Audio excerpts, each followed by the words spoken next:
मेरे channel Shweta space में। तो जब बात आती है ना रीयूज़ करने की, तो हमारे दिमाग में ना कुछ पॉइंट्स रहते हैं। उसमें सबसे पहला पॉइंट ये रहता है ना कि हम जो भी चीज़ रीयूज़ करके कुछ नया बनाने जा रहे हैं वो हमारे बजट में रहे। क्योंकि अगर हम डीआईवाई में करने जाएं और पता चले कि हमारा बजट जो है, जो हम सामान यूज़ करने जा रहे हैं उससे कहीं ज़्यादा हो गया, तो फिर उसे बनाने का मज़ा नहीं आता है।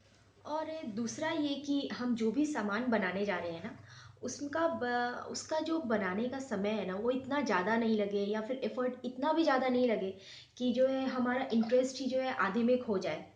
तो हमें कोशिश यही करना चाहिए कि जब भी हम कोई डीआईवाई कर रहे हो ना, तो उसको इस तरीके से बनाएं कि हमें मज़ा भी आए, हमारा एफर्ट भी इतना ज़्यादा नहीं लगना चाहिए, लेकिन उसका लुक जो है ना काफ़ी खूबसूरत आना चाहिए।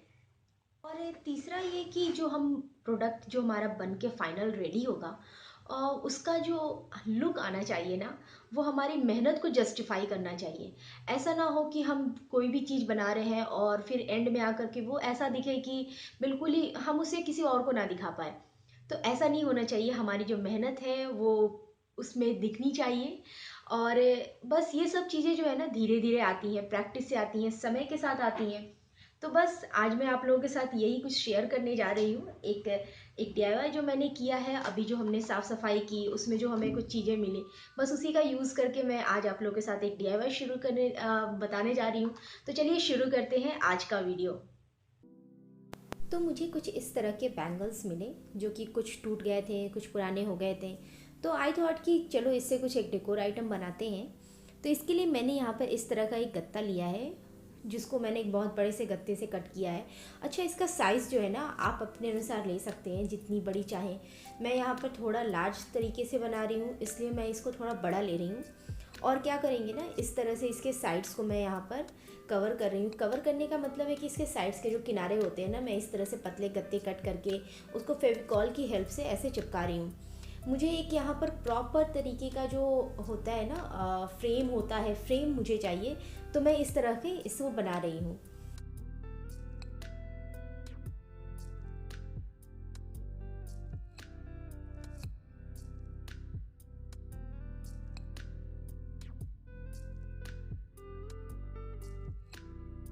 अच्छा, इस फ्रेम के जो दो साइड्स हैं ना वो बहुत ही आराम से आप इसको लगा सकते हो, पर जब तीसरी या चौथी साइड लगाने जाओगे ना तो थोड़ी सी मेज़रमेंट में प्रॉब्लम होती है। तो मैं यहाँ पर क्या कर रही हूँ ना, मैं इसको मेज़र करके और इस तरह से कट कर लूँगी और फिर इसको हम यहाँ पर स्टिक करेंगे। हमें नीचे और ऊपर दोनों साइड में इसी तरह से स्टिक करना है। बिल्कुल आप ध्यान से देखो, बहुत ही आसान सा है और आसानी से आपको समझ में आ जाएगा।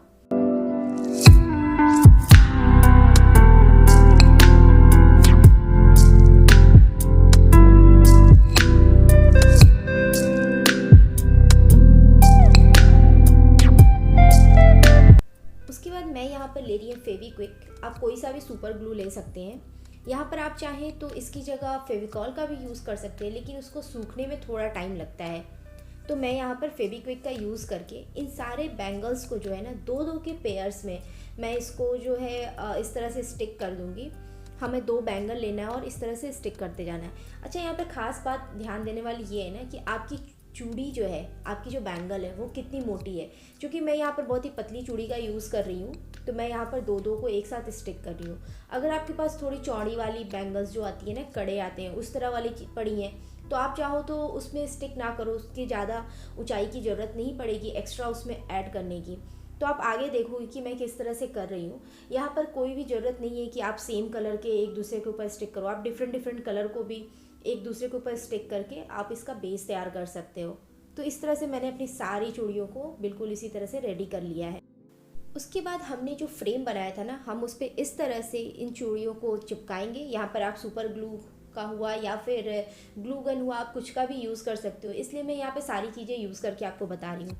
बट जब आप पहली लाइन को ऐसे चिपका लोगे ना, स्टिक कर लोगे, तो फिर आपको फील होगा कि आप जब दूसरी लाइन और आगे जब बनाने जा रहे हो तो वो जो उसका मेज़रमेंट जो काफ़ी दिक्कत हो जाएगा आपको लगाने में, कि वो सारे अलाइनमेंट बिल्कुल सही रहे। तो यहाँ पर एक ट्रिक है जिसको आप करके आसानी से आप बिल्कुल सही जो मेज़रमेंट होती है, जो एक चूड़ी के बीच दूसरे चूड़ी के बीच के गैप जो होते हैं, उसको आप कैसे कर सकते हो। तो यहाँ मैं आपको बता रही हूँ कि पहले इस तरह से आप एक चूड़ियों को पहले अरेंज कर लो और उसके बाद क्या करना है ना, जब आप इसको चिपकाने जाओ मतलब बोर्ड पर जब आप इसको चिपका रहे हो, तो आप इस तरह से पहले चूड़ियों को लगाओ और फिर एक कोई सी भी लकड़ी लो या फिर स्केल लो। ज़्यादा अच्छा रहेगा कि आप कोई मेज़रमेंट स्केल ही लो और इस तरह से इनके बीच में जो है आप गैप्स को नाप करके आप इसको चिपका सकते हो। ठीक उसी तरह से साइड्स जो हैं बराबर हो रहे हैं नहीं, आप सेम उसी तरह से इन स्केल को आप रख सकते हो और फिर उससे है जो है बिल्कुल सीधी उसको इस तरह से लाइन कर सकते हो। आप देखोगे किस तरह से मैं कर रही हूँ, तो आप इस तरह से करके आराम से जो है इनको बिल्कुल सेम जो मेज़रमेंट में होती है, सेम जो गैप्स है उस पर आप इन चूड़ियों को चिपका सकते हो।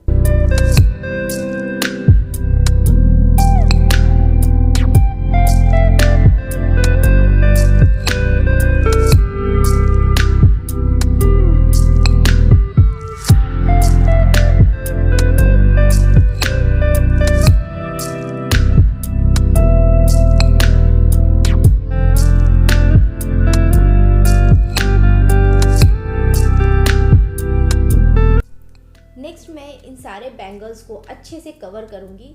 इसके लिए मैं यहाँ पर यूज़ कर रही हूँ टिश्यू पेपर का। आप यहाँ पर चाहे तो न्यूज़पेपर का भी यूज़ कर सकते हैं। तो मैं इस तरह से जो है टिश्यू पेपर इसके ऊपर अच्छे से स्प्रेड करके लगा दूँगी। यहाँ पर आप चाहें तो डबल कोट भी कर सकते हैं टिश्यू पेपर का, लेकिन मैं यहाँ पर सिंगल कोट ही करूँगी। जहाँ पे मुझे लगेगा कि बहुत ज़्यादा पतला हो रहा है तो मैं उसके ऊपर डबल लेयर डालूँगी। तो यहाँ पर मैंने यूज़ कर लिया और इस तरह से जो हमें दो ब्रश रखने हैं, एक ब्रश की हेल्प से हम इसके ऊपर ग्लू लगाएंगे और दूसरे ब्रश की हेल्प से जो कि सूखी ब्रश रहेगी इस तरह से हम स्प्रेड करेंगे। क्योंकि क्या है ना कि अगर आप हाथ से इसको करने जाओगे ना तो ये आपके हाथों में चिपकेंगी और अच्छे से लगेंगी नहीं। तो हमेशा यूज़ दो ब्रश का कीजिए आप। एक ब्रश से आप इसके ऊपर ग्लू लगाइए और दूसरे ब्रश से इसको अच्छे से जो है स्टिक कीजिए। तो यहाँ पर मैंने क्या किया है ना, एक बोल में जो है थोड़ा पानी में जो है फेविकॉल को मिक्स करके तब इसका यूज़ मैंने यहाँ पर किया है। तो बिल्कुल आपको भी इसी तरह से करना है और पूरे बोर्ड को जो है अच्छे से कवर कर देना है। साथ ही साथ इसके साइड्स को भी मैं कवर करूँगी और इसको सूखने के लिए छोड़ देना है। ज़्यादा टाइम नहीं लगेगा इसको सूखने में, जल्दी ही ये सूख जाता है। उसके बाद मैं यहाँ पर एक और बोल ले रही हूँ जिसमें मैं डाल रही हूँ वॉल पुट्टी। आप यहाँ पर चाहे तो वाइट सीमेंट का भी यूज़ कर सकते हैं, लेकिन मैं रिकमेंड करूँगी कि आप यहाँ पर वॉल पुट्टी का ही यूज़ करें। और इसको पानी की हेल्प से हम एक पतला घोल बना लेंगे। पतला मतलब बिल्कुल ही रनी नहीं बनाना है, थोड़ा थिक बनाना है। उसके बाद यहाँ पर हम अपने मन चाहे कलर को ऐड कर लेंगे। आप यहाँ पर कोशिश करें एक्रेलिक पेंट या फिर जो फैब्रिक पेंट होते हैं उसका यूज़ करें। तो यहाँ पर थोड़ा ज़्यादा अमाउंट में ही कलर डालें, क्योंकि क्या है वाइट बेस है तो उसमें जब कोई भी कलर जाएगा तो उसका कलर थोड़ा लाइट हो जाएगा। तो इसलिए मैं यहाँ पर यूज़ कर रही हूँ अच्छे से। मैं थोड़ा सा डार्क डाल रही हूँ, मतलब इसमें थोड़ा क्वांटिटी ज़्यादा डाल रही हूँ। और अच्छे से मिक्स करने के बाद हम यहाँ पर यूज़ कर रहे हैं इसको। जब हमारा बेस पहले हमेशा ध्यान रखें कि जो टिश्यू पेपर है ना वो सूख जाए। तो टिश्यू पेपर के सूखने के बाद मैं यहाँ पर इस तरह से इसको अच्छी तरह से बोर्ड के ऊपर लगा दूँगी। और यहाँ पर लगाते हुए जो है हमें इसे सूखने के लिए इंतज़ार नहीं करना है। उसके बाद मैं यहाँ पर ले रही हूँ एक छोटा सा स्पॉन्ज जिसको मैंने कट किया है, जो हमारे बर्तन धोने वाले स्पॉन्ज आते हैं ना उसमें से, और उसकी हेल्प से हम यहाँ पर डैब डैब करके अच्छा से एक टेक्सचर इसको देंगे। तो आप यहाँ पर देखोगे कि किस तरह से ये टेक्सचर इसके ऊपर आ रहा है। बहुत ही आसान सा प्रोसेस है, इसको बहुत ही हल्के हाथों से लेकिन कीजिएगा। ज़्यादा ज़ोर से करने पर क्या होगा ना, आपके टिश्यू पेपर फटने शुरू हो जाएंगे। तो यहाँ देखिए कितना खूबसूरत सा इसके ऊपर एक टेक्सचर आ रहा है।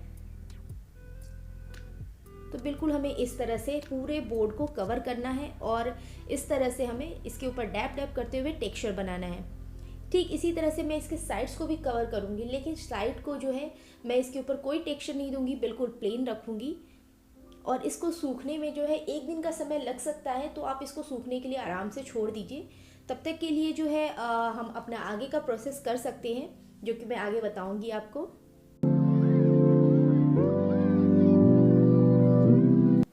अच्छा, जो हमारे इस पे बैंगल्स लगे हुए हैं ना उसको भी हमें अच्छे से कवर करना है, क्योंकि हो सकता है कि ब्रश की हेल्प से कवर ना हो। तो मैं क्या करूँगी, यहाँ पे अपने फिंगर्स की हेल्प से जो है इसको अच्छे से कवर कर दूँगी। थोड़ी मोटी लेयर देनी है, लेकिन उसको बिल्कुल अच्छे से स्प्रेड करना है ताकि वो इवन दिखे। और इसके बाद हम क्या करेंगे, इसको सूखने के लिए छोड़ देंगे। जब ये अच्छी तरह से सूख जाएगा तो उसके बाद मैं इसमें थोड़ा और डिटेलिंग ऐड करूँगी, जिसके लिए मैं यहाँ पर ले रही हूँ अगेन जो है हमारे वॉल पुट्टी में थोड़ा सा और कलर मिक्स करके इसके जो साइड्स हैं इसको मैं इस तरह से कवर कर रही हूँ। आप ये प्रोसेस कर भी सकते हैं, नहीं भी कर सकते हैं, लेकिन ऐसा करने से ना इसकी खूबसूरती और ज़्यादा बढ़ जाती है और हमारा जो बैंगल है ना वो दूर से ही दिखता है, थोड़ा सा उसमें जो टेक्सचर है, थोड़ा जो उसमें उभार है वो अच्छे से दिखता है। तो मैं यहाँ पर डिफरेंट कलर से जो है इसके सर्कल को कवर कर दूँगी। आप यहाँ पर कोई सा भी कलर अपने चॉइस का ले सकते हैं, ये पूरी तरह से आप पर डिपेंड करता है कि आपको आपके घर का जो सेटअप है वो किस कलर में अच्छे से जाएगा। तो आप यहाँ पर अपने हिसाब से कलर को चूज़ कर सकते हैं।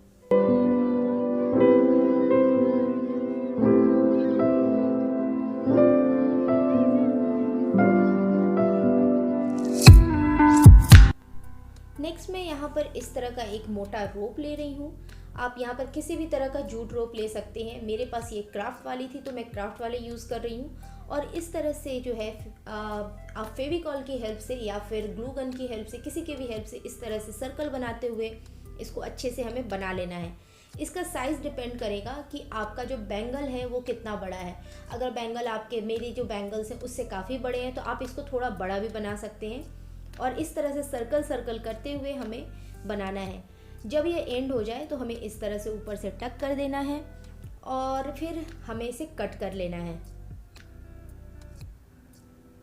तो इस तरह से हमें जितने बैंगल्स हमारे पास है ना उसके अनुसार, उसकी गिनती के अनुसार हम बना सकते हैं। और इस तरह से मैं क्या कर रही हूँ ना, लास्ट में इसको इस तरह से खोल रही हूँ धागों को, क्योंकि ये काफ़ी मोटा है। और इसको जो है एक अपने पास, जो मेरे पास कंघी पड़ी हुई थी उसकी हेल्प से जो है इसको इस तरह से ब्रश कर रही हूँ। आप यहाँ पर कोई भी चीज़ का यूज़ कर सकते हैं, जैसे कि आपके पास अगर कपड़े धोने वाले ब्रश है ना, आप उसका भी यूज़ करके इस तरह से बना सकते हैं। तो इस तरह से मैंने ढेर सारे बना लिए हैं। उसके बाद हमने यहाँ पर जो भी जूट से बूटियाँ बनाई हैं उन सबको हम इन बैंगल्स के बीच में चिपका देंगे। मैं यहाँ पर जो है एक पैटर्न फॉलो करूँगी चिपकाने के लिए। आप यहाँ पर थोड़ा डिफरेंट भी कर सकते हैं, ये टोटली आप पर डिपेंड करता है कि आप इसको किस तरह से करना चाहते हैं। जैसे कि मैं यहाँ पर एक बिल्कुल तिरछा लगा रही हूँ, एक को मैं सीधा लगाऊंगी। तो बिल्कुल इस तरह से मैं पैटर्न फॉलो करते हुए इन सबको चिपकाने वाली हूँ। आप यहाँ पर चाहे तो एक पैटर्न में एक सिंगल पैटर्न भी अपना सकते हैं और उसके बाद इसको चिपका सकते हैं।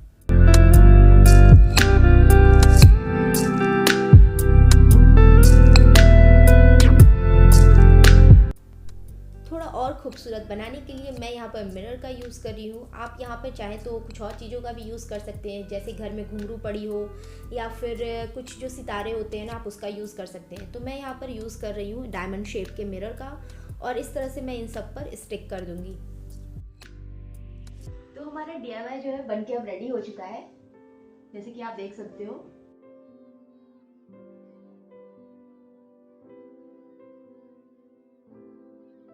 ये काफ़ी खूबसूरत बना है और आप इसको चाहो तो ऐसे भी लगा सकते हो या फिर ऐसे भी लगा सकते हो, मतलब आप किसी भी तरीके से लगा सकते हो अपने ज़रूरत के अकॉर्डिंग। किसी भी तरीके से आप इसको लगा सकते हो। तो मैं जो है ना इसको यहाँ पे लगाने वाली हूँ, अपने सोफे के पीछे मैं इसको लगाने वाली हूँ। तो हम क्या करेंगे ना, यहाँ पे मैं पीछे इसमें एक हुक लगाऊंगी जो मार्केट में मिलता है और फिर इसको जो है वहाँ पे हैंग करेंगे। जब मैं लगा लूँगी तो मैं ज़रूर आप लोगों के साथ शेयर करूँगी। और तो ये था मेरा आज का DIY। आप मुझे ज़रूर बताना कि आपको आज का DIY कैसा लगा और इन फ्यूचर भी और भी इस तरह के DIYs और भी चीज़ें मैं आप लोगों के साथ शेयर करती रहूँगी। फिर मिलते हैं अगले वीडियो में।